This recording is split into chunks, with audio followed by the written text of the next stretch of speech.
कौसल्या सुप्रजा रामः पूर्वा सन्ध्या प्रवर्तते उत्तिष्ठ नरशार्दूल कर्तव्यं दैवमान्हिकम्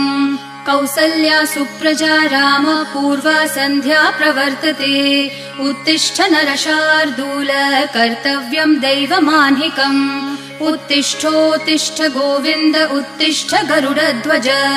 उत्तिष्ठ कमलाकान्त त्रैलोक्यं मङ्गलं कुरु